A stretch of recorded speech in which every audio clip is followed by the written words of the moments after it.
الرجيم سبحان الذي أسرى بعبده ليلا من المسجد الحرام إلى المسجد الأقصى الذي باركنا حوله لنريه من آياتنا إنه هو السميع البصير. سبحان الله. قال النبي صلى الله عليه وسلم أنا سيد ولد آدم ولا فخر بلدي يوم القيامة لواء الحمد ولا فخر أنا آخر الأنبياء وأنتم آخر الأمم ومسجدي آخر مساجد الأنبياء. وقال النبي صلى الله عليه وسلم أعطيت ليلة المعراج 3 أشياء الصلوات الخمس وخواتم سورة البقرة والشفاعة أو كما قال رسول الله صلى الله عليه وسلم. معراج میں جبریل سے تھے پوچھتے شاہ امم. سبحان اللہ. معراج میں جبریل سے تھے پوچھتے شاہ امم تم نے تو دیکھا ہے جہاں بتلاؤ تو کیسے ہیں ہم. کہنے لگے روح الامی اے ما جبی حق کی قسم آفاق ہا گردید ام مہر بتاور زید ام بسیار خوب عدید ام لیکن تو چیزیں دیگری. اللہ کے محبوب سے کس کو مجالے ہم سری حق نے کی ہے عطا سب سروروں کی سروری آپ پر ہے ختم سب پیغمبروں کی پیغمبری تو ازبری چابک تری وزبر کے گل نازک تری ہر چند وصفت میں کنم حق کا عجائب دلبری. دی روز در بستان سرا ہما توتیان خوشنوا پڑھتی تنات مصطفیٰ بلغ العلا بکمالہ کمریے سب شوق میں ڈالی تھی گردن توق میں کہتی تھی آ کے ذوق میں کہ شفت دجا بجمالہ بلبلیں سب سو بسو لے کے ہر ایک گل کی بو کرتی تھی باہم گفتگو حسنت جمیع خصالہ چڑیوں کے سن کر چہچہے انسان بلا کیوں چپ رہے لازم ہے اس پہ یوں کہے صلو علیہ وآلہ صلی اللہ علیہ وسلم. حضرت چلے معراج پر بلغ العلا بکمالہ اندھیرا تو سب اجلا ہوا کہ شفت جا بجمالہ صفات ہے ان کی سب بھلی حسنت جمیع خصالہ مل کر پڑھو درود ان پہ صلو علیہ وآلہ. انتہائی لائق سب تعظیم و تکریم اکابر علماء اکرام واجب الاحترام برادران اسلام قابل قدر بزرگوں دوستوں بھائیوں اور جہاں تک میری آواز جا رہی ہے اور اگر سن رہی ہیں تو میری پردہ نشین غیرت مند مائیں بہنیں اور بیٹی ہیں. آج کا یہ عظیم الشان اجتماع آپ کے اس قصبے کی دینی درسگاہ جامعہ ابن مسعود کے زیر انتظام و اہتمام سالانہ تقریب دستار بندی انعقاد پذیر ہے.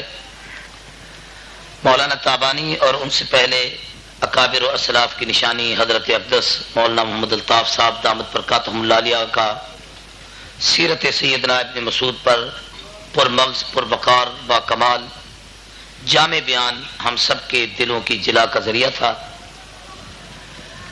ہر محفل میں بیٹھنے کے سننے کے کچھ آداب ہوتے ہیں اور قرآن مجید کی محفل اس معاملے میں سب سے زیادہ حساس ہوتی ہے کہ اس کو اگر توجہ اور انہماک سے نہ سنا جائے تو اللہ تبارک و تعالی اپنی رحمت جو ان پر بھیجنا چاہتے ہیں اسے اٹھا لیتے ہیں.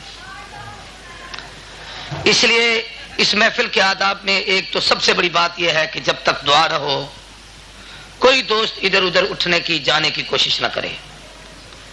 دوسری گزارش یہ ہوگی کہ دعا چونکہ عبادت کا نچوڑ ہے جلسے کے دوران یہ بہت ہی کبھی اور مکروہ عمل ہے کہ کوئی آدمی بات کرتا ہے کوئی اٹھ جاتا ہے کوئی بیٹھتا ہے.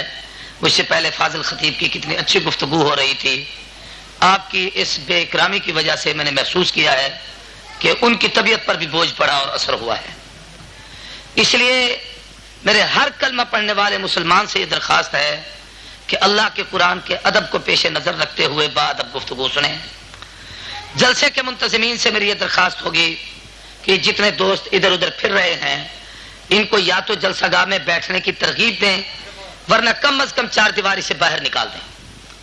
کوئی ایسا آدمی اس مدرسے کی 4 دیواری میں نہ ہو جو جلسہ نہ سنے اور اپنے مشغولوں میں مصروف رہے، ایسے لوگ مدرسے کے لیے اور جلسے کے لیے نظم و ضبط کے حوالے سے نقصان دہ ہوتے ہیں، اور یہی وہ لوگ ہوتے ہیں جو تمہارے جلسوں کو خراب کرتے ہیں۔ قابل قدر دوستوں اور بھائیوں، یہ رجب المرجب کا مہینہ ہے۔ اس مہینے میں اسلامی تاریخ کے حوالے سے بہت سارے واقعات ہیں۔ ان میں سے ایک واقعہ امیر المؤمنین خالد المسلمین سیدنا معاویہ بن ابی سفیان رضی اللہ تعالیٰ عنہ کا انتقال اس مہینے میں ہے۔ اسی طریقے سے قائد فقیہ امت جناب سیدنا امام اعظم نعمان بن ثابت ابو حنیفہ رحمۃ اللہ تعالیٰ علیہ کا انتقال اس مہینے میں ہے۔ ایسے ہی قاضی امت جناب سیدنا علی بن ابی طالب کرم اللہ وجہہ، جن کو رحمت کائنات نے اقضاہم علی، پوری امت کا جج اور چیف جسٹس کہا، ان کی ولادت باسعادت اس مہینے میں ہے۔ ان اہم واقعات میں سب سے زیادہ اہم واقعہ یہ ہے کہ یہ مہینہ اللہ کے محبوب کے معراج کا ہے۔ اللہ نے اس مہینے میں اپنے محبوب کو اپنی ملاقات کا شرف پہنچا ہے۔ سبحان اللہ۔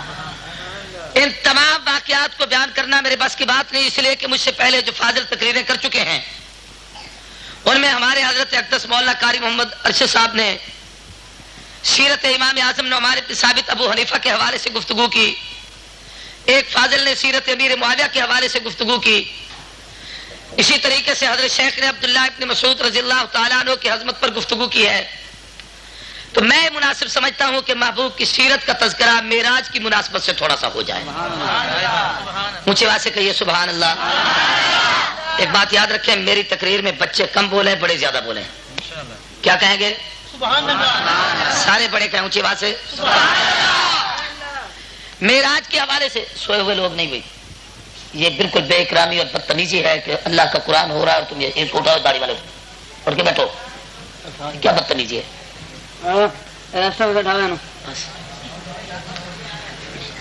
توجہ میری طرف رہے بھائی۔ معراج النبی صلی اللہ علیہ وسلم کے حوالے سے میری طرف دیکھنا اور بات کو سمجھنا۔ علماء نے لکھا ہے کہ معراج کی دو قسمیں ہیں، ایک ظاہری معراج، ایک ہے باطنی معراج۔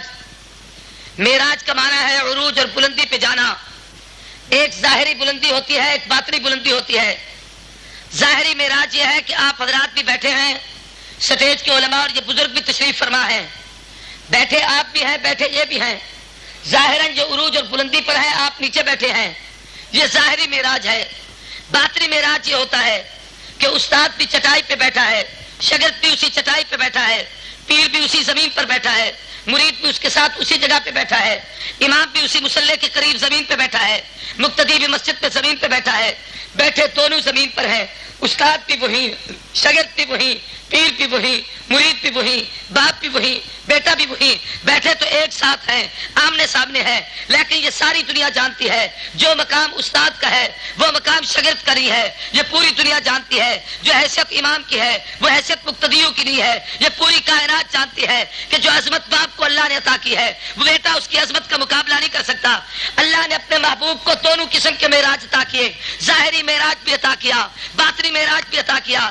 باطنی معراج یہ عطا کیا کہ صحابہ بھی زمین پر بیٹھتے تھے، محبوب بھی اسی چٹائی پہ بیٹھتے تھے، صحابہ بھی روکھی سوکھی پہ گزارا کرتے تھے، محبوب بھی فقر و فاقہ پہ گزارا کرتے تھے، صحابہ کے پیٹ پر بھی پتھر بندھے ہوئے ہیں، آقا کے پیٹ پہ دو دو پتھر کی چٹانیں اور روٹیاں بندھی ہوئی ہیں، فاقے محبوب نے بھی برداشت کیے، نبوت کے یاروں نے بھی برداشت کیے، رہتے دونوں اکٹھے ہیں، بیٹھتے دونوں ایک ساتھ ہیں، آقا اور مرید سارے زمین پر ہیں، لیکن یہ پوری کائنات جانتی ہے جو مقام مصطفیٰ کا ہے وہ مقام کائنات میں کسی کا نہیں ہے۔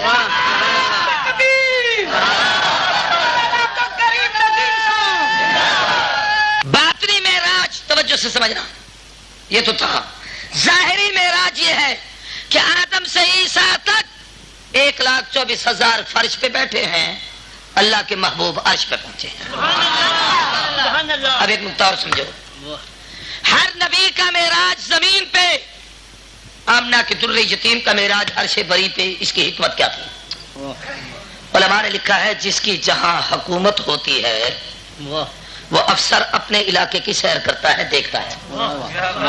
اے سی صاحب اپنے تحصیل کا معائنہ کریں گے، ڈی سی صاحب اپنے ضلع کا معائنہ کریں گے، کمشنر صاحب اپنے ڈویژن کی سیر کریں گے، گورنر اپنے صوبے کو دیکھے گا، صدر اپنی مملکت کو دیکھے گا. جس کی جہاں حکومت ہے اس کے اسی جگہ کی سیر گاہ ہوتی ہے، وہ اس علاقے کو دیکھتا ہے، اس کا معائنہ کرتا ہے، اس کا مشاہدہ کرتا ہے.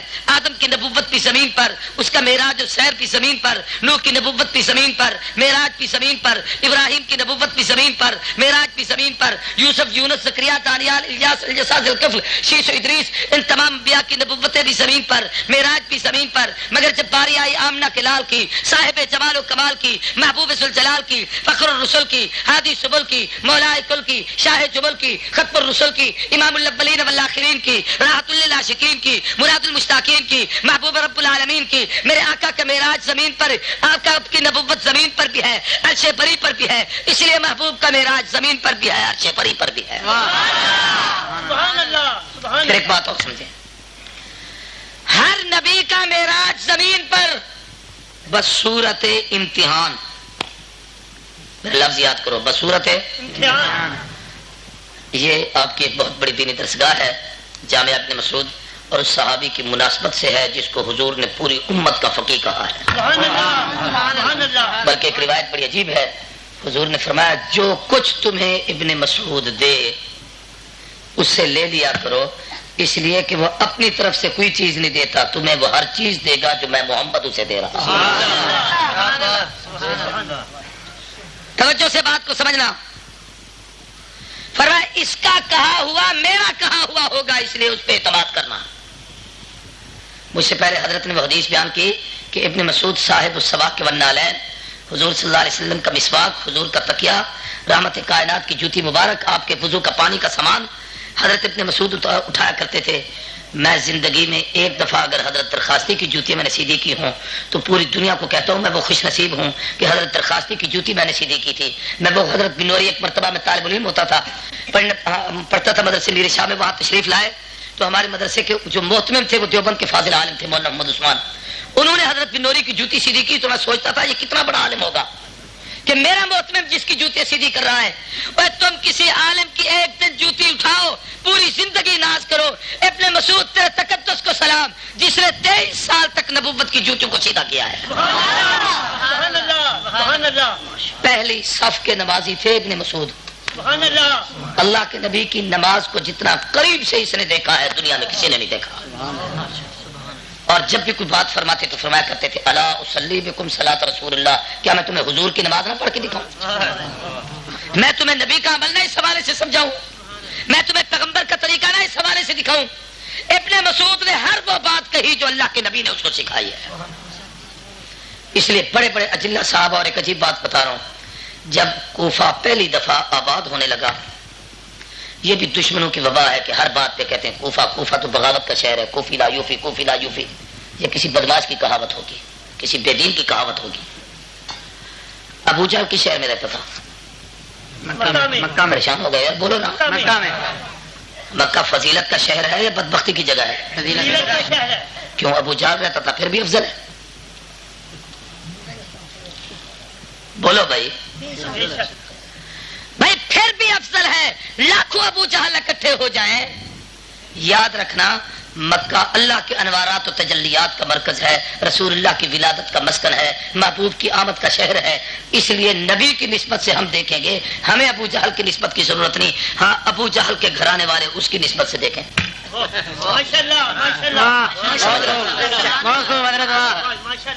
عبداللہ ابن ابی ابن سلول رئیس المنافقین مدینے میں رہتا تھا، لیکن اسے کوئی منافقوں کا شہر نہیں کہتا.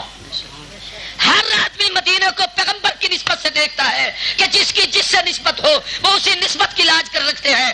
ہمیں اس سے محبت ہے کہ پیغمبر علیہ الصلوۃ والسلام اس شہر میں تشریف لائے، پیغمبر کی ہجرت کا مرکز بنا، نبوت کے وصال کا مرکز بنا. آج تک پیغمبر کے آرام کی جگہ مدینہ الرسول ہے. اس لیے مدینہ طیبہ ہے، مدینہ طابہ ہے، مدینہ مطابہ ہے، مدینہ منورہ ہے، مدینہ دار السلام ہے، مدینہ دار الرحمت ہے، مدینہ دار البرکت ہے. مدینہ کی مٹی ہماری آنکھوں کا سرما ہے. غبار المدینہ الجنة شفاء من كل داء. غبار مدینہ حضور نے فرمایا ہر بیماری کی شفا ہے. من استطاع منکم ان یموت فی المدینہ فلیمت فی، من مات فی المدینہ کنت له شفیعا وشہیدا یوم القیامہ. تم میں طاقت ہو دنیا دولت چھوڑ کے مدینے کی زندگی قبول کرو، مدینے کی موت قبول کرو. جسے مدینے میں موت آئی میں قیامت کے دن محمد ہاتھ سے پکڑ کے جنت میں ساتھ لے جاؤں.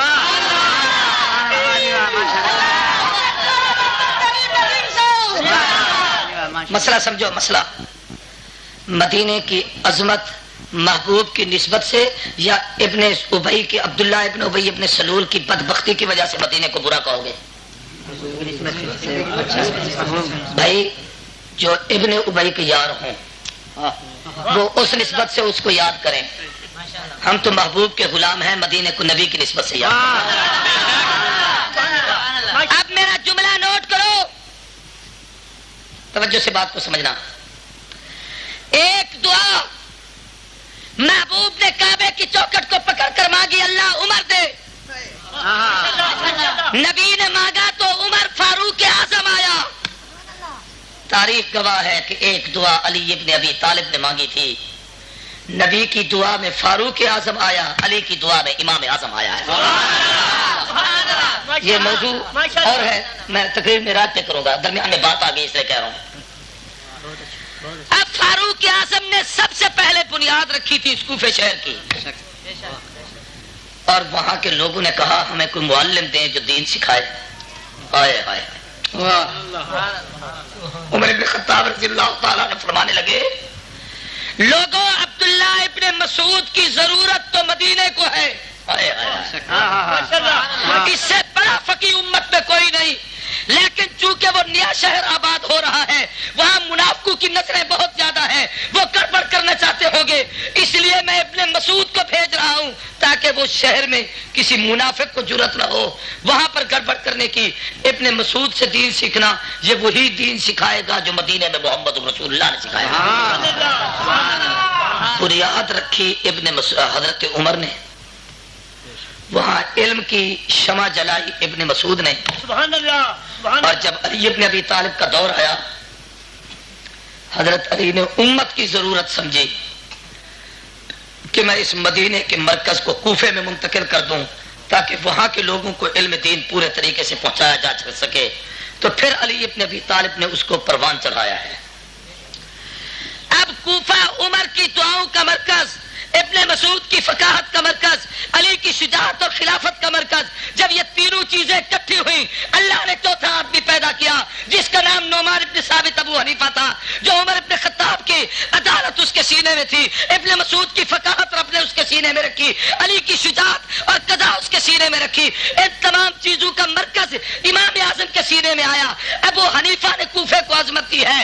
اب جو گویا عمر کا ماننے والا ہے، ابن مسعود کا ماننے والا ہے، علی کا ماننے والا ہے، ابو حنیفہ کے ماننے والا ہے، ہم اس نسبت سے کوفے کو یاد کرتے ہیں. اگر کوئی حسین کا دشمن ہے تو وہ اپنی نسبت سے یاد کرے.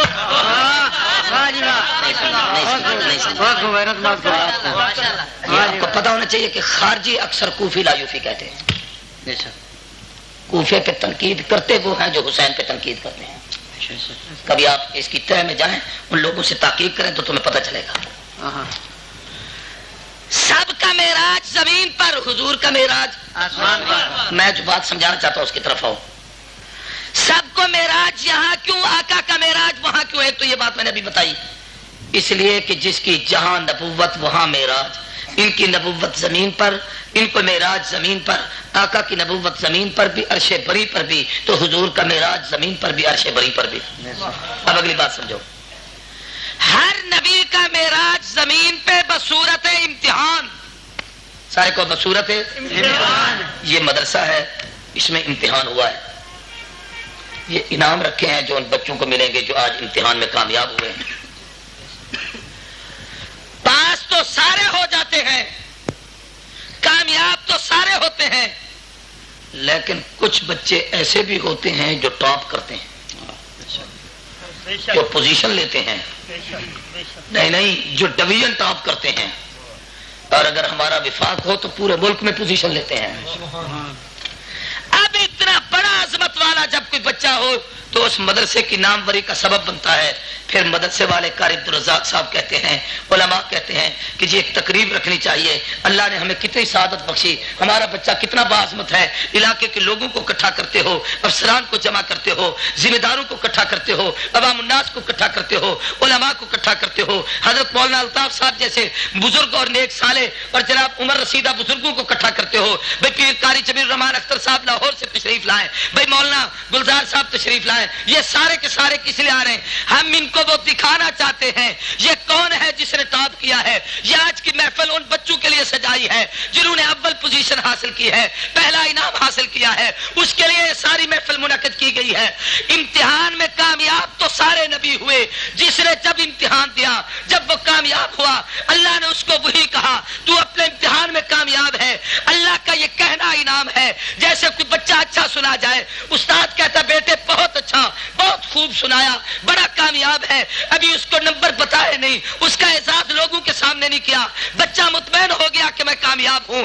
بھائی آدم سے عیسیٰ تک امتحان میں کامیاب تو سارے تھے, ہر ایک نے امتحان دیا, لیکن جس کا جہاں امتحان تھا وہی انعام تھا. حضرت آدم علیہ السلام میدان عرفات میں ہے, آنکھوں میں آنسو کی برسات ہے, زبان پہ ربنا ظلمنا انفسنا وان لم تغفر لنا دعا کے ترانے ہیں. معراج ہے مگر امتحان کی شکل, نوح طوفان میں ہے. معراج ہے مگر امتحان کی صورت, یونس مچھلی کے پیٹ میں ہے. یہ اللہ کی قربت اور معراج ہے مگر امتحان کی شکل, زکریا آرے میں چرے جا رہے ہیں. معراج ہے مگر امتحان کی شکل, دانیال حضرت سیدنا یحییٰ جام شہادت نوش کرتے ہیں. معراج ہے مگر امتحان کی شکل, یوسف کنویں میں ہے. معراج ہے مگر امتحان کی شکل, یعقوب کریازاری میں ہے. معراج ہے مگر امتحان کی شکل, اسماعیل چھری کے نیچے ہے. معراج ہے مگر امتحان کی شکل, ابراہیم آگ کے چیخے میں ہے. معراج ہے مگر امتحان کی شکل, حضرت کلیم طور پہ کھڑے ہیں. معراج ہے مگر امتحان کی صورت, عیسیٰ کو تختہ دار پہ لے کے جا رہے ہیں. معراج ہے مگر امتحان کی شکل. سب کا معراج زمین پہ بصورت امتحان. جب باری آئی آمنہ کے در یتیم کی, محبوب تو وہ ہے جو سب میں ٹاپ کر گیا, پہلی پوزیشن لے گیا. سب کا معراج زمین پہ بصورت امتحان, تیرا معراج عرش بری پہ. امتحان نہیں رب کی طرف سے انعام ہے, رب کی طرف سے اونچی اونچی اونچی آواز سے رب کی طرف سے.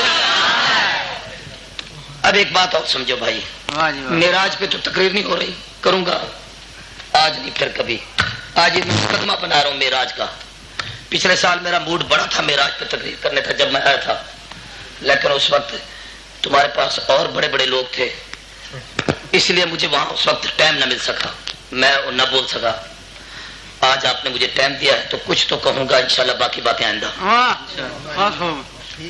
توجہ سے بات کو سمجھیں. ایک فرق اور عجیب ہے, توجہ سے بات سمجھنا. اگر دیکھیں آزمائشیں ہوں پہلے اور نعمت ملے بعد میں تو یہ عزت ہے. سارے بولو یہ عزت ہے.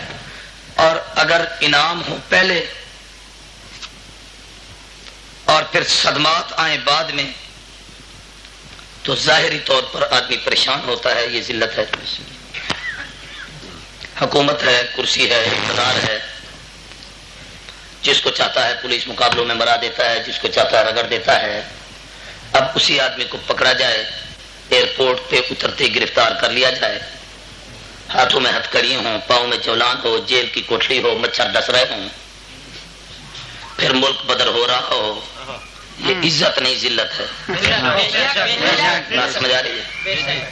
کرسی پہ ہاتھ مار کے کہے میری کرسی بڑی مضبوط ہے, میں نہیں ہوں, کرسی تو بڑی مضبوط ہے.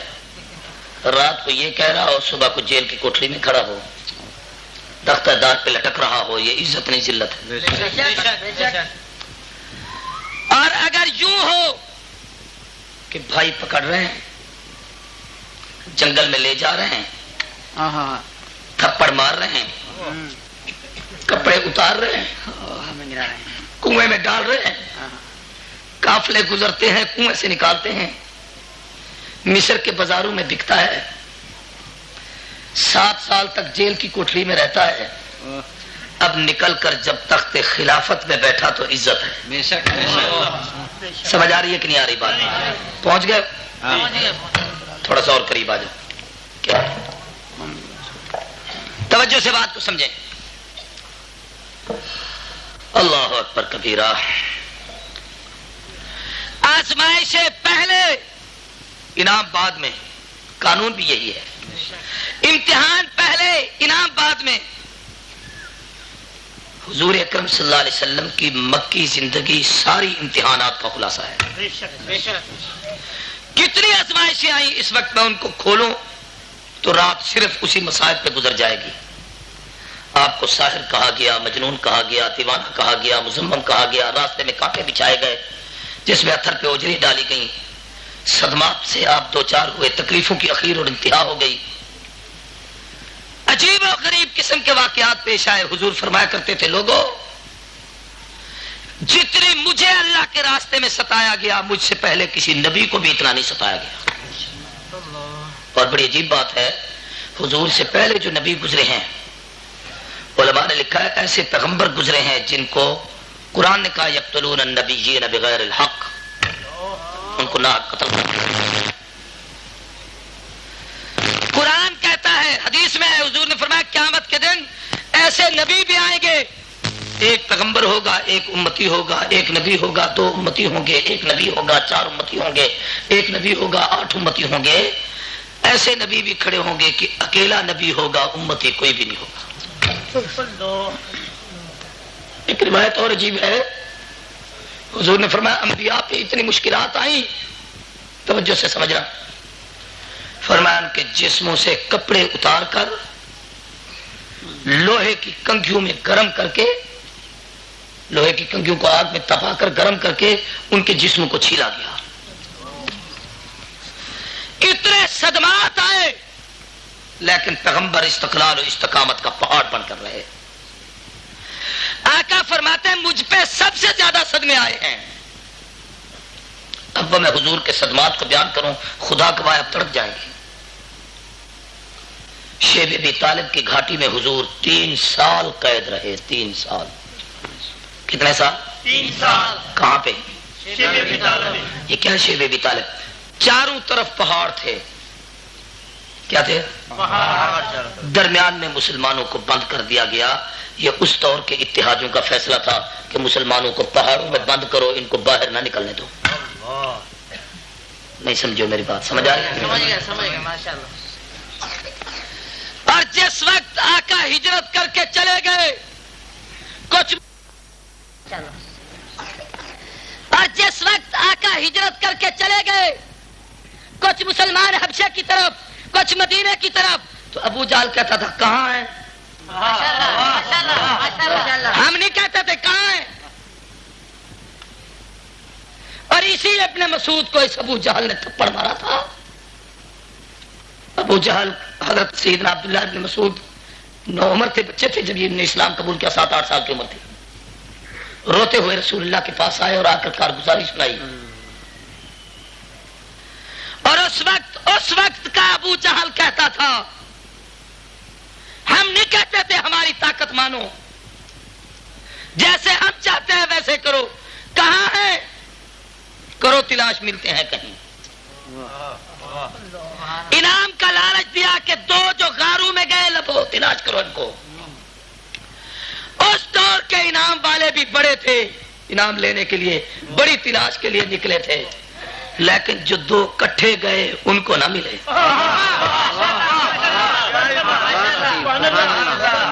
ان کو نہ ملے. سارے بولو ان کو نہ ملے. اور گئے غار میں. گئے کہاں؟ قرآن کا فیصلہ یہ ہے کہ مسلمانوں پہ جب مشکلات آئیں تو پہاڑ میں جاؤ. اب جب بدر کا میدان لگا تھا نا, اور وہ ابو جہل کی لاش کھینچتے ہوئے حضرت عبداللہ ابن مسعود نے وہاں اس کے کان میں چھید کیا, وہ اپنی تلوار سے یوں مارا, سوراخ ہو گیا, اس کے اندر رسا ڈال کے پھر اس کتے کو کھینچا. اب اللہ کے نبی نے وہاں وہ جملے فرمائے تھے, یہی کہتا تھا کہاں ہے. آج اس بش کا حشر دیکھ لو اب کیا ہو رہا ہے. یہ تو رب کا نظام ہے، تاریخ اپنے آپ کو دہراتی ہے. آنے والا ہے وہ وقت کہ اس دور کے سارے ابو جہل سے گھسیٹے انشاءاللہ. باتیں اور طرف نہ چلی جائیں، اپنے موضوع پہ لاؤ. چاروں طرف پہاڑ تھے، حضور کو قید کر دیا گیا. صحابہ بھی قید، اہل بیت بھی قید، محبوب بھی قید. یہ قید نبوت کا ورثہ ہے جو اہل حق کو ملتی ہے. اور یہ بھی یاد رکھو کہ قید میں پنجروں میں شیر ہوتے ہیں، گیدڑ نہیں. خواب کیوبا کے پنجرے میں ہوں، کیوبا کے پنجروں میں ہوں یا میاں والی کے پنجروں میں، یہ ان کا حصہ ہے، ہر ایک کا مقدر نہیں. اب کافروں نے حضور اکرم صلی اللہ علیہ وسلم کے خلاف ایک معاہدہ لکھا. باقاعدہ طور پر اتحادی اکٹھے ہوئے، انہوں نے ایک معاہدہ لکھا کہ مسلمانوں کے ساتھ تعلقات منقطع کر دو. جو ان کو کھانا پانی پہنچائے گا اس کے خلاف بھی ہم ایکشن لیں گے. اس کو کہیں گے تو بھی ان میں سے ہے. چنانچہ صحابہ کہتے ہیں کھانے پینے کی چیزیں ختم ہو گئی. ایسی ہم پہ بھوک اور افلاس کی کیفیت طاری ہوئی کہ ہم جوتوں کے چمڑوں کو منہ میں لے کر چباتے تھے. اس سے جو لعاب بنتا اسے چوس کر ہم گزارا کرتے تھے. مسلمانوں، حدیث میں آتا ہے کھانے پینے کی چیزیں ختم ہو گئیں. حضور اکرم صلی اللہ علیہ وسلم کی چاروں بچیاں حضور کے ساتھ اس جیل میں تھی، بیٹیاں بھی ساتھ. ہوا چلتی، خشک پتے اٹھا کر اندر ڈالتی. اللہ کے نبی ان پتوں کو چنتے، چن کر اپنی گود میں لے کر بیٹھ جاتے اور فرماتے آ میری بیٹی زینب، آ رقیہ، ام کلثوم، فاطمہ، محمد کے ہاتھ سے سوکھے پتے کھا کر گزارا کرو. ان العسر یسرا، دکھوں کے بعد سکھوں کا زمانہ آنے والا ہے. محبوب طائف میں گئے، کافروں نے اتنا مارا کہ حضور بے ہوش ہو گئے. کتابوں میں لکھا ہے کہ 3 بدماش آئے، ایک نے دائیں بازو سے پکڑا، دوسرے نے بائیں سے پکڑ کر حضور کو کھڑا کیا، تیسرا کمینہ کمر کی طرف سے آیا، اس نے دونوں ہاتھ حضور کے کندھے پہ رکھ کر اپنا گھٹنا اس نے حضور کی کمر میں اس زور سے مارا، ہاتھ چھوڑے تو حضور منہ کے پل زمین پہ نیچے گرے. نیچے پتھر پڑا تھا، رسول اللہ کی پیشانی پہ لگا، خون کا فوارہ نکل آیا. اللہ کے نبی نے مارنے والے کو نہیں دیکھا، آسمان کی طرف نگاہ اٹھی. اللہ میری امت کی خطاؤں کو نہ دیکھ، محمد کی روتی ہوئی دعاؤں کو دیکھ. یہ مسلمان نہیں، ان کی نسلوں سے توقع ہے ان کو ہدایت عطا کر. پھر سگے چچا ابو طالب کی جدائی کا صدمہ، سب سے زیادہ وفاشار، اطاعت گزار، خدمتگار رسول اللہ کی پہلی بیوی سیدہ خدیجہ الکبریٰ، اس کی جدائی کا صدمہ. بات قریب لا رہا ہوں ذرا سمجھو. جب آزمائشوں اور صدمات کا ڈھیر ہو گیا، اخیر ہو گئی، انتہا ہو گئی. دنیا میں بھی ہے کہ اگر کسی کو پہ دکھ اور صدمے زیادہ آئیں تو اس کا دوست ایسا کرتا ہے، اپنے نوکر کو کہتا ہے یار دیکھ میرا دوست پریشان بیٹھا ہے، جا گاڑی لے آ. کیا کرنا ہے؟ یار کو گاڑی پر بٹھاتا ہوں، ذرا میں اس کو گوجرانوالا کی سیر کراؤں، لاہور دکھاؤں، قلعہ دکھاؤں، جناب بادشاہی مسجد کی سیر کراؤں، شالمار دکھاؤں، فلاں چیز پھراؤں. اس کا غم دھونا چاہتا ہوں، ذرا اس کو چلانا پھرانا چاہتا ہوں، اس کے دکھ درد اور غم ختم کرنا چاہتا ہوں. یار کے غم کو دھونے کے لیے اتنے انتظام کرتا ہے. رب نے دیکھا میرے محبوب پہ صدمات کی اخیر، ازمائشوں کی انتہا، امتحانات کا ڈھیر ہو گیا. آج رب انعام دینا چاہتا ہے، صدموں کو دھونا چاہتا ہے، غم کو ختم کرنا چاہتا ہے. جبریل جی رب جلیل جلدی کر، یار کو دنیا میں زمینوں پہ کاروں پہ بٹھا کر زمین کی سیر کراتے ہیں، تو جنت سے براق لے جا، میرے محبوب کو براق پہ بٹھا کے عرش بری کی سیر کراتے ہیں. سبحان اللہ، سبحان اللہ، سبحان اللہ.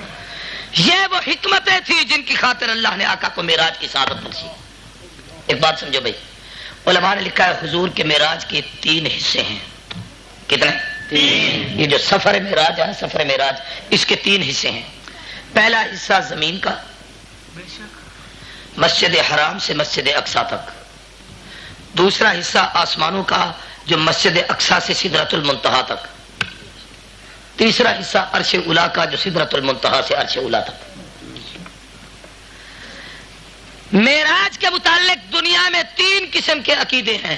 کتنے؟ 3. بولو بولو جلدی جلدی. ایک عقیدہ ہے ملحدوں کا، بے دین لوگوں کا. دوسرا عقیدہ ہے مشرکوں کا، اور تیسرا عقیدہ ہے اہل سنت والجماعت اہل حق کا. اہل سنت والجماعت سے مراد میرے تمام مسلمانوں کے وہ طبقات، خواہ وہ حنفی ہوں، شافی ہوں، مالکی ہوں، حنبلی ہوں، نقشبندی ہوں، سہروردی ہوں، قادری ہوں، چشتی ہوں، جو ان سلسلوں کو مانتے ہیں، ان ائمہ کو مانتے ہیں، وہ سب کے سب مسلمان ہیں. ایک ان کا مسلک ہے، ایک ان سے ہٹ کر اور فرقوں کا مسلک ہے. سارے مسلمانوں کا ایک مسلک ہے. ملحدین کا عقیدہ یہ ہے کہ حضور معراج پر نہیں گئے. آقا نے رات کو خواب دیکھا تھا، حضور نے صبح اٹھ کر یاروں کو جو سنایا، مولویوں نے بیٹھ کر قصہ گھڑ دیا کہ حضور نے رات کو سیر کی، حالانکہ عقل نہیں مانتی آدمی اتنی بلندی پہ جائے. یہ عقیدہ کن کا ہے؟ ملحدین کا، بے دین لوگوں کا، معتزلہ کا، ملحدین کا، بلال ہو تو ساتھ ساتھ خارجوں کا، ان کی نسلوں کا. آج کل بھی ہیں وہ بدبخت. توجہ سے بات کو سمجھنا. اللہ اکبر کبیرہ.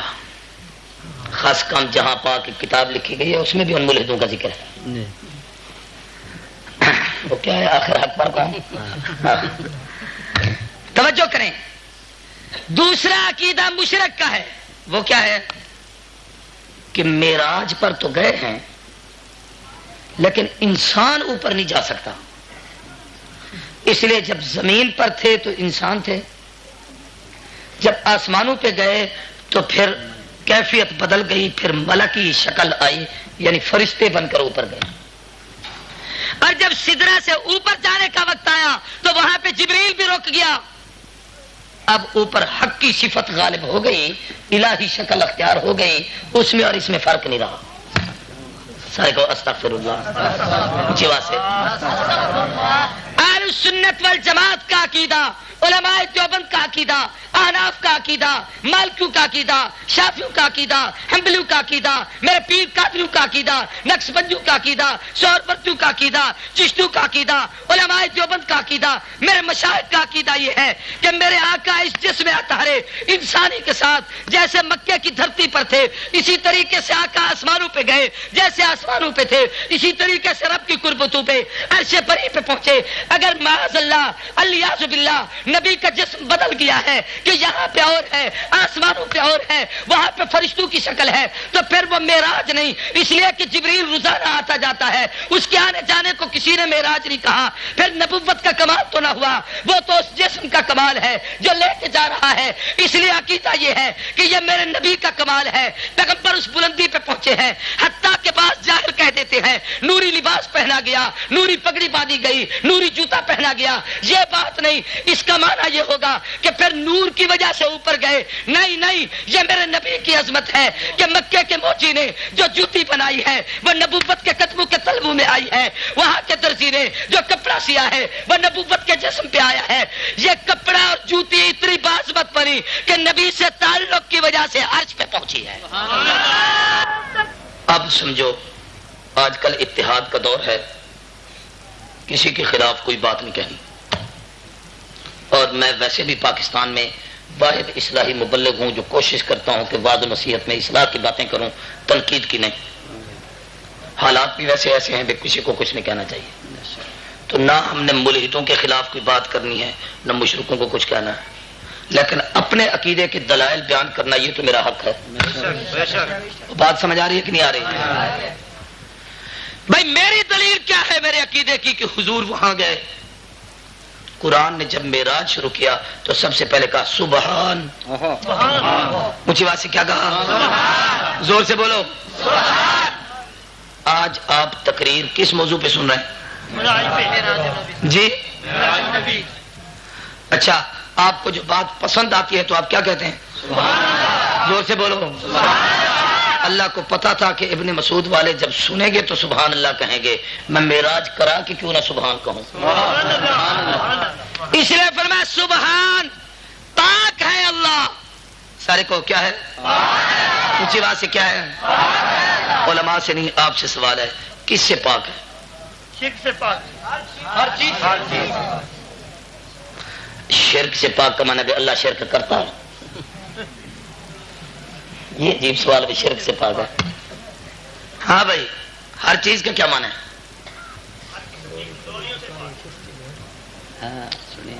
یہ مانا تو میرے کو پکا سکتے ہو اور کسی کو نہیں۔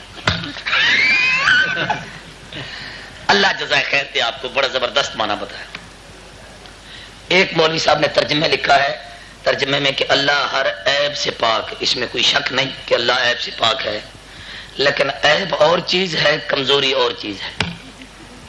جو انہوں نے ترجمہ کیا ہے وہ شیخ الہند کا ترجمہ ہے کہ سبحان اللہ ہر کمزوری سے پاک۔ سارے کو اللہ ہر کمزوری سے پاک۔ میں یہاں پہ آیا تھا تو بہت تھکا ہوا تھا، تو میں نے محترم صاحب سے کہا کہ مجھے علیحدہ سونے کی جگہ دے دو۔ اب اگر میں سو جاؤں اور نیند کروں تو یہ سونا انسان کا عیب ہے یا کمزوری ہے؟ کمزوری۔ ہم نے کہا جی کھانا فوراً کھلا دو، رات کو تقریر کے بعد 2 بج جائیں گے، اس وقت کون کھانا کھائے گا؟ تو یہ کھانا کھانا عیب ہے یا کمزوری؟ پانی پینا عیب ہے یا کمزوری؟ بھائی یہ ساری چیزیں انسانی کمزوری ہیں، عیب نہیں۔ کوئی پانی پیے تو کیا کہ تو بڑے عیب کا کام کر رہے ہیں، کھانا کھائے تو کیا کہ تو بڑے عیب کی بات کر رہے ہیں۔ بھائی یہ کمزوری ہے۔ لفظ سبحان نے کہا سبحان اللہ ہر کمزوری سے پاک۔ وہ جو جاہل اور بے وقوف کہہ رہا تھا عقل نہیں مانتی، زمین پہ بیٹھنے والا بلندی پہ کیسے گیا، یہ کیسے گزرے ہوں گے، کروں سے کیسے گزرے ہوں گے، ٹھنڈک کا کرا، آگ کا کرا، زمہریر کا کرا، فضا سے گزرے، ہوا سے گزرے، خلا سے گزرے، وہاں پہ پہنچے جہاں کوئی ہوا نہیں ہے، کوئی فضا نہیں ہے، وہاں پہ آقا نے سانس کیسے لیا ہوگا، پہنچے کیسے ہوں گے، آئے کیسے ہوں گے۔ یہ عقل کا بندہ اپنے عقل سے سوچتا ہے، عقل کی کسوٹی پہ پرکھتا ہے، بیٹھ کر پریشان ہوتا ہے۔ ان سارے سوالوں کا جواب رب نے دیا، فرمایا سبحان وہ پاک ہے۔ سارے بولو کیا ہے؟ اونچی اونچی اونچی آواز سے کیا ہے؟ اللہ کس سے پاک؟ فرمایا ہر کمزوری سے۔ سارے بولو ہر۔ یہ جو تم سوچتے ہو نا کیسے گئے کیسے گئے، یہ تو تب کہو کہ جب حضور کہیں میں گیا ہوں۔ حضور نہیں گئے معراج پر، حضور گئے معراج پہ؟ نہیں گئے؟ گئے نہیں گئے بھائی؟ بھائی نہیں گئے۔ میں جو کہتا ہوں وہ تو پہلے بولو نا۔ بھائی گئے نہیں، بحث تب ہوتی جب نبی کہتے میں گیا ہوں، اللہ کہتا سبحان پاک ہے وہ اللہ جو لے کر گیا ہے۔ اب بحث نبی کے جانے پہ نہ کر، اگر تجھ میں طاقت ہے تو بحث اس کے لے جانے پہ کر۔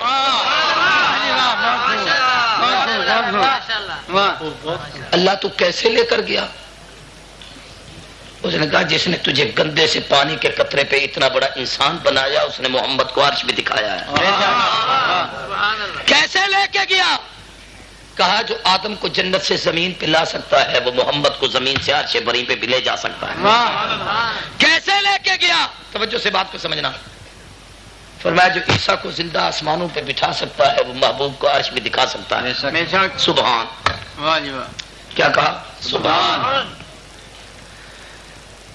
وہ جاہل نے کہا دوسرے نے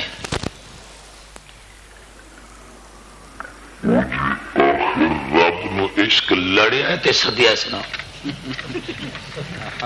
رب دی نہ گزرتی ہی نہ محمد دے بغیر۔ یہ بھی ہوتا ہے نا، یا آپ کے ہاں نہیں ہوں گے، ہمارے ہاں بہت زیادہ ہیں۔ یا ہے پہلی چیز تو یہ ہے کہ پڑھے لکھے دوست بیٹھے ہو، عشق کی نسبت اللہ اور اللہ کے نبی کی طرف کرنا یہ حرام ہے۔ علماء بیٹھے ہیں، میں بڑی ذمہ داری سے بات کر رہا ہوں۔ یہ عربی زبان کا لفظ ہے عشق، لیکن پورا قرآن پڑھو اللہ نے کسی جگہ یہ لفظ استعمال نہیں کیا۔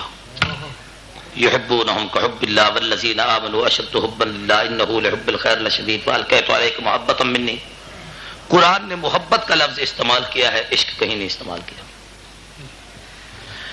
پیغمبر کی زبان فیض ترجمان سے بھی محبت کا لفظ صادر ہوا ہے، حضور کی زبان پہ عشق کبھی نہیں آیا۔ لا یؤمن احدکم حتی اکون احب الیہ الحب للہ من احب للہ حبک الشیء یومی ویسم المرء مع من احب۔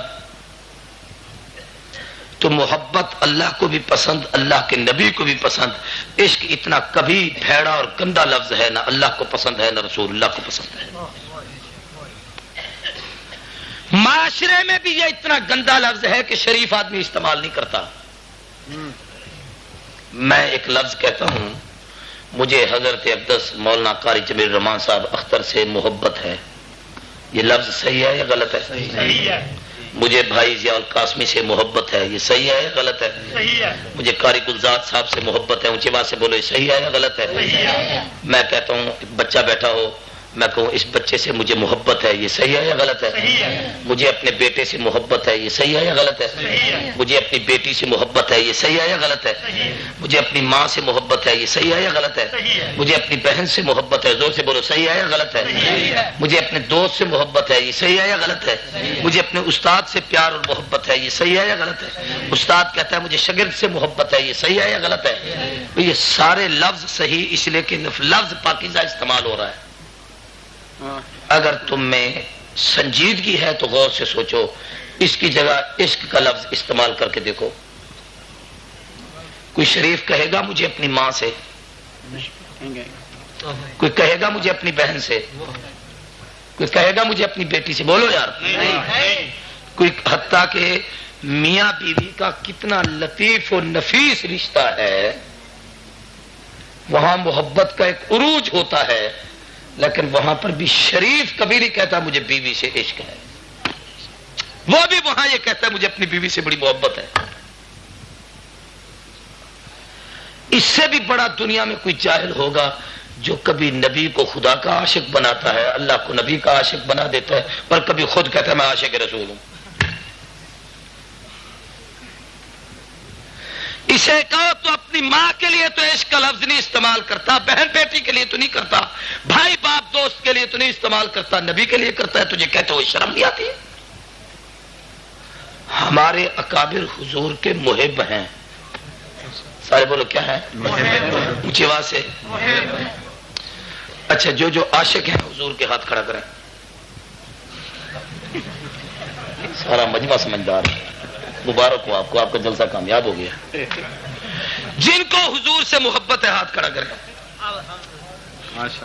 نعرہ تکبیر، نعرہ رسالت، نعرہ صحابہ، نعرہ اہل بیت۔ اب اس جاہل نے کہا جی رب نو عشق لڑیا ہے تو سدیا ہے۔ سوال میری طرف دیکھو، ہنسو نہیں۔ اللہ نے اس کے سوال کے جواب میں کہا سبحان، کیا کہا؟ میری طرف دیکھو، کیا کہا؟ اے پاگلو، کسی کے عشق میں جھرنا، مرنا، گھلنا، تڑپنا، بےتاب ہونا یہ مخلوق کی کمزوری ہے، میں تو سبحان یہ ساری کمزوریوں سے پاک۔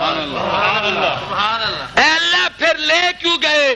ضرورت کیا پڑی تھی؟ اتنی بڑی سفر اور سیر کیوں کرا؟ فرمایا الذی اسری بعبدہ لیلا من المسجد الحرام الی المسجد الاقصی الذی بارکنا حولہ لنریہ من آیاتنا۔ میں اپنی قدرت کے نظارے دکھانا چاہتا تھا، محبوب کو وہاں لے جاؤں جہاں پیغمبر پہنچے نہیں، وہ دکھاؤں جو دیکھا نہیں، میری قدرت کے نظارے دیکھے، انعام دیکھے، میرا احسان دیکھے، اپنی بلندی مقامات دیکھے۔ میں کائنات کو اپنا محبوب دکھانا چاہتا تھا، محبوب کو کائنات دکھانا چاہتا تھا، اپنی قدرت کے نظارے دکھانا چاہتا تھا، اپنی ربوبیت کی عظمت جتلانا چاہتا تھا۔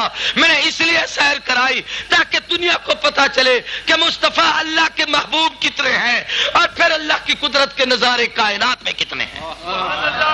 سبحان، سبحان اللہ، وہ پاک ہے۔ بے شک۔ الذی اسری بعبدہ، تقریر نہیں ہے، میں صرف اس آیت کا مفہوم تھوڑا سا عرض کرتا ہوں۔ معراج کا قصہ میں نہیں بیان کر رہا۔ جبریل امین جب حضور کو اٹھانے کے لیے آئے تھے نا معراج کی رات، تو یہ سارا معراج در حقیقت مسائل ہیں، مسائل، اس میں عقائد اور مسائل ہیں۔ تو جبریل نے یوں نہیں آ کے کہا اٹھو جی اللہ میاں سدا پہ ہے، نہیں، اس نے آ کے آقا کے قدموں کے تلووں پہ اپنے نورانی پر مسلے سنیو ادب سکھایا گیا. استاد ہو، باپ ہو، پیر ہو، مرشد ہو، سو رہا ہو تو قدموں کے تلووں پہ دبایا کرو، پاؤں کو دبایا کرو، پکڑ کے یوں نہ اٹھایا کرو. یہ اٹھانے کا سلیقہ ہے. اٹھو جی حضرت جی، اٹھو جلدی کرو. آدمی نیند میں ہوتا ہے اچانک پریشان ہو جاتا ہے، اور اگر پاؤں دبائے جائیں اور اس کی آنکھ کھلے تو پھر وہ پریشانی نہیں ہوتی. یہ عجیب عجیب حکمت ہے. آقا اٹھے. یہ روایتیں اپنی جگہ پر کہ حضور اس وقت کہاں سو رہے تھے، لیکن معراج کی ابتدا مسجد سے ہے. من المسجد الحرام الى المسجد الاقصی. حضور اللہ کے گھر میں آئے. ایک اور مسئلہ یہاں سمجھایا گیا. علماء نے لکھا ہے یہاں حضور کا شق صدر ہوا. کیا ہوا؟ شق صدر کیا ہے؟ کہ آپ کا سینہ مبارک، یہ سینے کی اس نرم ہڈی سے لے کر ناف تک پورا یہ جسم جیسے آپریشن کیا جاتا ہے اس طریقے سے اس کو کھولا گیا. اندر سے آپ کا دل مبارک نکالا گیا، قلب اطہر. اس دل کو زمزم کے کنویں کے پاس لے گئے فرشتے. پھر اس کو زمزم کے پانی میں اس کو دھویا اور اس میں انوارات و تجلیات بھرے، اور پھر اس دل کو لا کر اس جگہ پر رکھ کر اس جگہ کو بند کر کے اسے سی دیا. ایک بات جو کہنا چاہتا ہوں اس کو غور سے سمجھنا. اس سارے واقعے کا گواہ عینی شاہد سوائے رسول اللہ کے اور کوئی نہیں. آپ کو میری بات سمجھ آ رہی ہے نہیں آ رہی؟ بھئی یہ واقعہ کن کے سامنے ہوا؟ کسی صحابی کے سامنے ہوا ہے؟ حضور فرما رہے ہیں میرے ساتھ ایسا ہوا. جو چیز سمجھانا چاہتا ہوں اس کو سمجھو. آقا کہتے ہیں میں سو رہا تھا، میں اٹھا، فرشتوں نے جناب میرا سینہ کھولا، مجھے سلایا، لٹایا، کھولا، اندر سے دل نکالا. دل وہاں لے گئے، میں یہاں، دل وہاں. مسئلہ سمجھو جو سمجھانا چاہتا ہوں. میں ادھر تھا، دل وہاں تھا. نہیں سمجھتے ہو بھائی؟ آدمی کا دل صحیح کام کرے تو سارا جسم صحیح کام کرتا ہے، اور اگر دل ساتھ نہ رہے تو پورا نظام ختم ہو جاتا ہے. دو ہی چیزیں ہیں، جسم کی شکل میں دل ہے اور دوسری روح ہے جو آدمی کے اندر ہوتی ہے تو اس کے نظام کو چلاتی ہے. نبی اور غیر نبی کا فرق یہ ہے، بات کو سمجھنا، کہ دل ادھر، جسم ادھر ہے، دل ادھر ہے. جسم ادھر ہے، دل زمزم کے کنویں کے پاس. فرشتے دھو رہے ہیں. نبی کی آنکھوں کے دیکھنے میں فرق نہیں آیا، اپنی ان آنکھوں سے دیکھ رہے ہیں کہ دھل رہا ہے. دنیا کا ایک واقعہ پیش کرو کہ دل ساتھ نہ ہو، جسم سے جدا ہو جائے اور آنکھوں کی بینائی بحال رہے. ایک واقعہ پیش کرو. دل جسم سے جدا ہو جائے، کانوں کی سنوائی بحال رہے کہ اس کی باتیں سن رہے ہوں، حضور سن رہے ہیں، فرشتوں کی آپس کی گفتگو. اعضاء کی توانائی بحال رہے، دنیا میں کوئی واقعہ نہیں. فرق سمجھو، فرق سمجھو. یہ نبی اور غیر نبی کا فرق ہے. تو نہیں سن سکتا، دل وہاں، جسم یہاں. اس کا کنیکشن اتنا مضبوط ہے، نہ اس کو فنا آتی ہے نہ اس پہ فنا آتی ہے. فرشتے وہاں دل لے کے کھڑے ہیں، اس کا کنیکشن اتنا جڑا ہوا ہے. نبی آنکھوں سے دیکھتے بھی ہیں، کانوں سے باتوں کو سنتے بھی ہیں. میں ایک سیکنڈ کے لیے اگر تیری اس بات کو مان لوں کہ روح وہاں ہے، جسم یہاں ہے، اگر دل وہاں ہے، جسم یہاں ہے، کنیکشن اتنا مضبوط ہے، نہ سماعت میں فرق آتا ہے نہ نگاہ میں فرق آتا ہے، تو اس روح اور جسم کا کنیکشن اتنا مضبوط ہے کہ تو روزے پہ سلام پڑھتا ہے، نہ سماعت میں فرق آتا ہے نہ نگاہ میں فرق آتا ہے. نعرہ تکبیر، اللہ اکبر. مسئلہ حیات النبی، عقیدہ حیات النبی. بلکہ اسی کو میں اور آگے لے چلتا ہوں. میری طرف دیکھو، میں وہاں اس موضوع پہ تو نہیں جا رہا، تقریر میری معراج کے حوالے سے ہے. بھائی معراج کی رات آقا جب جنت میں سیر کر رہے ہیں، کہاں سیر کر رہے ہیں؟ جنت میں. تو چلتے چلتے آہٹ محسوس ہوا. جبریل یہ کیا ہے؟ کہنے لگے محبوب، آپ کا بلال مکے کی دھرتی پہ تہجد کے لیے اٹھا ہے، اس کے قدموں کی آہٹ ہے جو جنت میں آپ سن رہے ہیں. نہیں سمجھو کہاں سن رہے ہیں؟ جنت میں. حضور اس وقت یہاں تھے یا وہاں تھے؟ سدرۃ المنتہا سے اوپر ہے انتہا جنت المأویٰ. بلکہ صحابہ کرام کو تو جنت الفردوس ہے. جنت الفردوس اور عرش کے درمیان صرف اتنا فرق ہے کہ سب سے آخری جنت جنت الفردوس ہے، اس کے اوپر کی جو چھت ہے وہ اللہ کا عرش ہے. اب حضور وہاں ہیں اور بلال مکے پہ ہے، یہ چلتا یہاں ہے، اس کے قدموں کی آہٹ نبی سنتا نہیں. سمجھ رہے کہاں سن رہے ہیں؟ وہ بولو یار، جنت میں. تم نہیں سمجھ رہے. جنت میں جانے کے بعد قوا اتنے مضبوط ہو جاتے ہیں، طاقت اتنی اللہ بڑھا دیتے ہیں، قوت اتنی پیدا کر دیتے ہیں، ایمانی حلاوت اتنی مضبوط ہو جاتی ہے، جس کی جنت کے ساتھ جتنی زیادہ نسبت اس میں اتنی طاقت زیادہ آ جاتی ہے کہ وہ جنت میں پہنچنے کے بعد وہ زمین کے چلنے والوں کی آہٹ کو سن رہا ہے. اس سے بھی ایک اور عجیب حدیث ہے. حضور فرماتے ہیں میں جب وہاں پہنچا سدرۃ المنتہا کے پاس تو میں نے قلم کے لکھنے کی آواز سنی.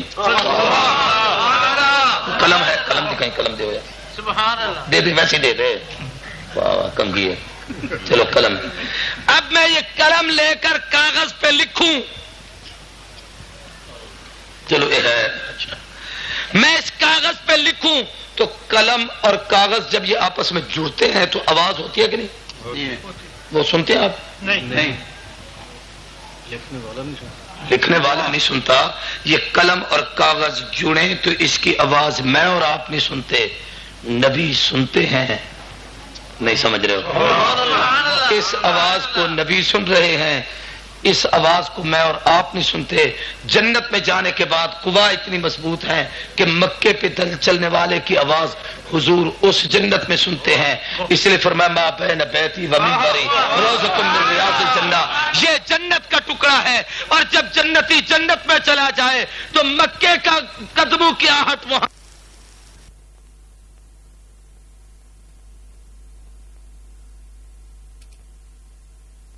چلنے والے کی آواز حضور اس جنت میں سنتے ہیں. اس لیے فرمایا ما بین بیتی و منبری روضۃ من ریاض الجنہ، یہ جنت کا ٹکڑا ہے. اور جب جنتی جنت میں چلا جائے تو مکے کا قدموں کی آہٹ وہاں سنی جا رہی ہے تو باہر والے کا درود بھی اندر سنا جا رہا ہے.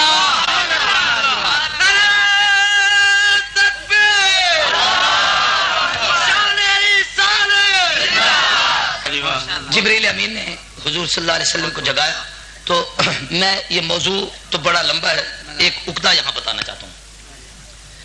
اللہ کہتے پاک ہے وہ اللہ الذی اسری بعبدہ، جس نے اپنے بندے کو سیر کرائی. سارے بولو، جس نے اپنے اونچی آواز سے اپنے بندے کو سیر کرائی. یہاں پر ایک سوال، اس کا جواب.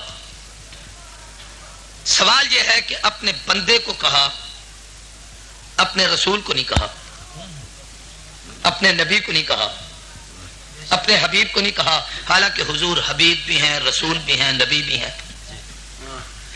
اسری بعبدہ ہی کیوں کہا ہے؟ اس کا جواب معالم التنزیل تفسیر کی کتاب ہے، اس نے دیا ہے. اور اس کو مدارج النبوت اور معارج النبوت والے نے بھی نقل کیا ہے. اور ایک عجیب حوالہ دیتا ہوں، آپ حیران ہو جائیں گے کہ مولوی احمد رضا خان بریلوی کے ترجمے کے حاشی پر بھی یہ لکھا ہوا ہے. کیا ہے؟ اس سوال کو سمجھو.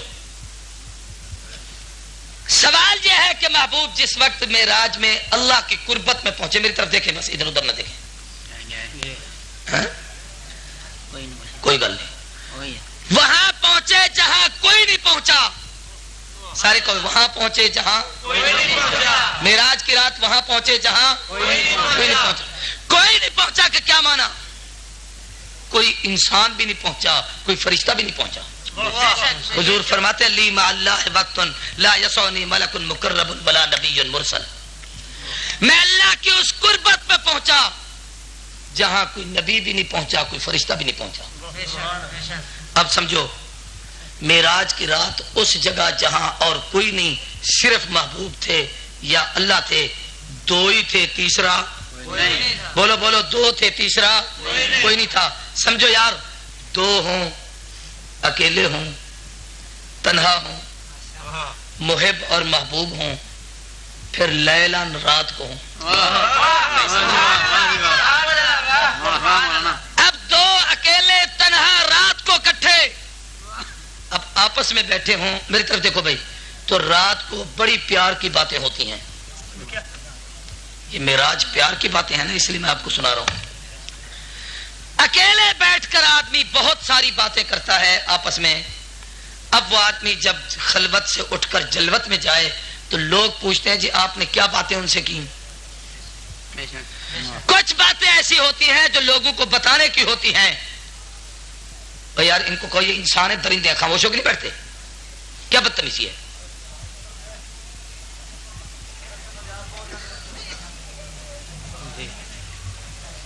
چپ رہا بھائی، کسی کی آواز نہیں آنی چاہیے.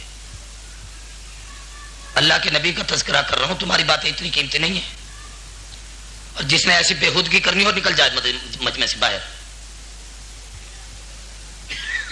وہ آج قاری عبدالحی والا جملہ ہے نا، میدان بدر تھا اس دن دوڑنا لگیا نے حال تک نکلے جا رہے ہیں. حق پچتا ہی نہیں، اٹھ کے بھاگ پڑتے ہیں. توجہ سے بھی بات کو سمجھو، میں جو آپ کو سمجھا رہا ہوں اس کو سمجھیں. جب دو آدمی اکیلے بیٹھے ہوں اور ہوں بھی محب اور محبوب تو پیار کی بڑی باتیں ہوتی ہیں. کچھ باتیں لوگوں کو بتانے کی ہوتی ہیں اور کچھ باتیں وہ ہوتی ہیں کہ جو آدمی یہ کہہ دیتا ہے باقی ساڈیاں آپس دیاں گلاں سن، تمہارے بتانے کی نہیں تھی. بے اس رات کیا کیا باتیں ہوئی وہاں پر، وہ ساری باتیں بتانے کی نہیں تھیں. جو بتانے کی تھی وہ تو حضور نے بتائی کہ مجھے 5 نمازیں ملی. وہ حضور نے بتایا کہ معراج کی رات اللہ کی قربت میں تھا، مجھے سورہ بقرہ کی آخری آیتیں ملی، مجھے سورہ فاتحہ بھی انعام کے طور پہ پھر اللہ نے وہاں پر عطا کی جبکہ زمین پہ پہلے اتر چکی تھی. یہ بھی ارشاد فرمایا کہ اللہ نے مجھے شفاعت کبریٰ کا تاج دیا.